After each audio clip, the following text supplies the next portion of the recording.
नमस्कार दोस्तों, बहुत बहुत स्वागत है आप सभी का हमारे YouTube चैनल पे जिसका नाम है दरोगा भैया। तो अभी ये वीडियो में हम बात करने वाले हैं सीपीयू मेंस यानी कि थर्ड फेज के बारे में। तो उस फेज में आपको कैसे प्रिपरेशन करनी चाहिए, क्या क्या उसमें आने वाला है, ठीक है, उसकी तैयारी कैसे करें, मैं वो डिस्कस करूंगा। तो दोस्तों, जब भी आप इंग्लिश की प्रिपरेशन कर रहे हैं ना, तो दिन की शुरुआत जो अगर पढ़ने से आप करते हैं तो सबसे पहले चीज आप अपने पास रखना एक न्यूज़पेपर। मेरे पास द हिंदुस्तान टाइम है और कुछ लोग कहते हैं, रिकमेंड करते हैं द हिंदू को भी, बट ये कोई मैटर नहीं करता कि आप कौन सा न्यूज़पेपर यूज करें। आपने सिर्फ 1 घंटा देना मुश्किल से, और उस 1 घंटे में आपने करना है क्या है, फ्रंट पेज आपने पढ़ना है जिसमें बड़ी बड़ी न्यूज़ होंगी, ठीक है। सेकंड पेज पढ़ना है, इसमें वर्ल्ड वाइड न्यूज़ होंगी। और एक कुछ पेपरों में इसको कमेंट सेक्शन कहते हैं, कुछ पेपरों में इसको एडिटोरियल कहते हैं। तो आपने वो पेपर आपने पढ़ना है। उस पेपर में क्या रहता है, उधर कई सारे ऑथर्स और जर्नलिस्ट अपना पॉइंट ऑफ व्यू रखते हैं एक किसी पर्टिकुलर टॉपिक के ऊपर, अच्छे से चीजों को एक्सप्लेन करते हैं। तो आपको भी ना इंटरेस्ट आएगा उसको पढ़ने में, और जैसे इंटरेस्ट कहीं बना ना आपका, तो उस चीज को जब आपको मजा आ रहा है उस चीज पढ़ने में, तो आपकी कब पढ़ाई एक मजे में बदल जाएगी, आपको पता भी चलेगा। दूसरी बात करेंगे हम ग्रामर की। आपने ग्रामर कहाँ से करनी है, आपने रूल्स कहाँ से पढ़ने हैं, तो उसके लिए मैं आपको रिकमेंड करूंगा नीतू सिंह मैम। इस बुक को पढ़ना है, एक टॉपिक को पहले आपने पढ़ना है। उसमें आप कितना टाइम लगा रहे हैं वो स्टार्टिंग में आप पे डिपेंड करता है, वो कोई मैटर नहीं करता टाइम कि आप इतना टाइम ही दो, इसको इतना टाइम दो। आपने टॉपिक खत्म करना है। उस टॉपिक को आप चाहे 1 दिन में कर लो या 2 दिन में कर लो। शुरुआत 2 दिन से करें ताकि इजिली आपको एकदम बर्डन ना पड़े। आप कोई टॉपिक खत्म करेंगे, उस टॉपिक के जस्ट एंड में ही 50-60 क्वेश्चन होते हैं उससे पर्टिकुलर टॉपिक से रिलेटेड इंग्लिश के क्वेश्चन, जो कि इसके अंदर प्रीवियस ईयर क्वेश्चन हैं बेसिकली सारे। तो आपने वो करना है। जैसे जैसे टॉपिक वाइज आप पढ़ते जाएंगे सारा, ठीक है, ये आपकी पूरी बुक फिनिश हो जाएगी। इस बुक के बाद जैसे आपकी फिनिश हो जाए, आपने यहाँ पे एक चीज ध्यान देने वाली ये है कि जैसे बुक ये खत्म हो जाए तो आपने अब ये नहीं सोचना है कि चलो अब मैंने ये बुक तो खत्म कर ली, चलो मैं दूसरी बुक पकड़ता हूँ ताकि थोड़ी और ज्यादा मुझे नॉलेज मिले कहीं और से, थोड़ा नॉलेज का मेरा जो सर्कल है थोड़ा और बड़ा हो जाए। आपने ये नहीं करना है। आपने एक बुक को लगभग 4 बार करना है। अब इसके बाद हमारी बारी आती है बहुत, जो कि जरूरी है कि आपने ना प्रैक्टिस में प्रीवियस ईयर के क्वेश्चन ज्यादा से ज्यादा कवर करने हैं। और प्रीवियस ईयर मैं कहूंगा कि सिर्फ सीपीयू के नहीं करने, CHSL, CGL और जो भी एसएससी के थ्रू कंडक्ट करा रही है एग्जाम में, एसएससी के थ्रू जो कंडक्ट हो रहे हैं, उन सभी के क्वेश्चंस को आपने लगाना है, ठीक है।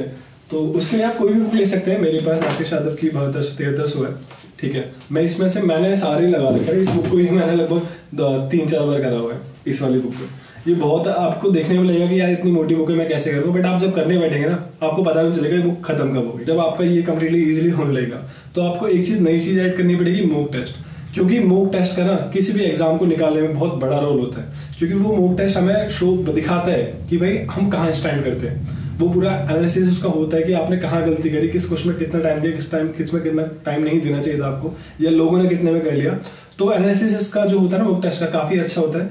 अब वो मॉक टेस्ट आप किसी भी साइट से दे सकते। इस प्रिपरेशन से पहले ना मैं चाहता हूँ कि आप एक मेंटल प्रिपरेशन भी जरूर, दिमाग में एक माइंडसेट अपना बना ले कि वो माइंडसेट क्या होगा कि जब भी ना हमारे सामने इंग्लिश की बात आती है, हमारे क्या बहुत लोगों के सामने रहता है कि हमारे अंदर एक डर होता है कि यार इंग्लिश का पेपर कैसे होगा ना, इंग्लिश का इज अ सब्जेक्ट। आपने सबसे पहले उस माइंड में से कि इंग्लिश इज अ सब्जेक्ट, इस चीज को दिमाग से निकाल देना है। भाई English is a language, it's. तो आपको कन्वर्सेशन में जो बेसिक हमारे यूज होते हैं, ग्रामेटिकल यूज ना, आपको वो आना चाहिए। तो एग्जामिनर आपसे वही चाहता है, तो आपने बस उसी पे फोकस करना है। ज्यादा इसका ना जो हुआ है कि भाई बहुत डर रहता है लोगों को, वो निकाल देना दिमाग से, ये सोच के कि English is just a language, ठीक है। रूल 1 ये हो गया। आप ये सोच के चलेंगे ना, मेरा यकीन मानिए आपका स्कोर कहीं नहीं गया, आपका 170 बहुत आराम से आएंगे।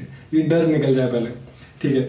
दूसरा रूल क्या रहा, मैं पहले ही बता चुका हूँ थोड़ी देर पहले कि क्या कि आपने ना 4 बुक को एक बार नहीं करना है, आपने एक बुक को ही 4 बार करना है। क्योंकि नीतू सिंह मैम ने क्या करा हुआ है कि सारे रूल्स जो भी ग्रामर में आ सकते हैं वो सारे रूल लिखे हुए हैं। तो आपने उनको रिपीट करते रहना है जब तक आप उसमें एकदम से महारत हासिल ना कर ले कि भाई इस पेज पे ये रूल लिखा हुआ है, आपने उनको रिपीट करते रहना है। तो 2 चीज ये हो गई। तीसरा, ये लोग इसको मतलब मानेंगे नहीं मानेंगे, बट मैंने पर्सनली इस चीज को यूज करा था कि देखिए आप पढ़ते पढ़ते ना 5-6 घंटे हो चुके हैं, तो बंदा बोर हो जाता है कि अब क्या करे। तो उसके लिए मैं क्या करता था, मैं सिनेमा का बहुत बड़ा फैन हूँ, तो मैं सीरीज और मूवीज देखता हूँ। तो मैं क्या जब एग्जाम्स की प्रिपरेशन में कर रहा हूँ उस बीच भी ना मैं सीरीज देखता था। सीरीज में सबटाइटल और अच्छे से मतलब ऑन कर लेता था ताकि मुझे चीजें और अच्छे से समझ आए। तो आप भी कर सकते हैं, इससे आपका टाइम भी पास, मतलब थोड़ा आपको रिलैक्स भी हो जाएंगे, आपको एंटरटेनमेंट भी हो जाएगा आपका।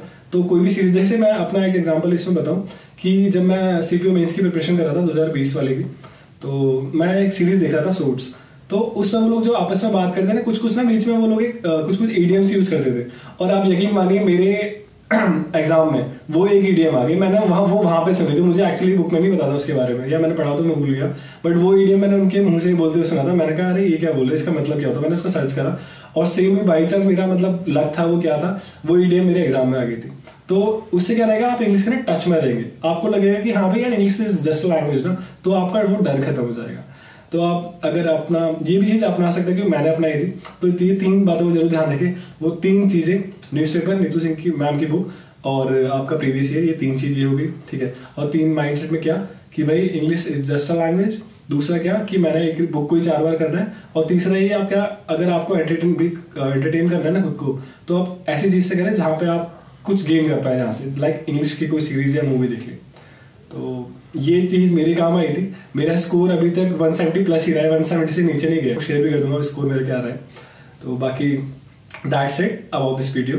सो अगर आपको ये वीडियो अच्छी लगती है, अगर आपको लगता है कि हाँ भाई कुछ चीजें इतनी अच्छी बताई है और ये यूजफुल है, तो प्लीज इस वीडियो को लाइक करें, हमारे चैनल को सब्सक्राइब करें, और आपके माइंड में अगर कोई भी क्वेश्चन है किसी से भी रिलेटेड, सीपीओ या फिर मेरी इस वीडियो से, तो प्लीज उसको कमेंट बॉक्स में डालें, मुझे पता है, मैं उनका जवाब बिल्कुल दूंगा आपको। शुक्रिया, बहुत बहुत धन्यवाद आपका। जय हिंद।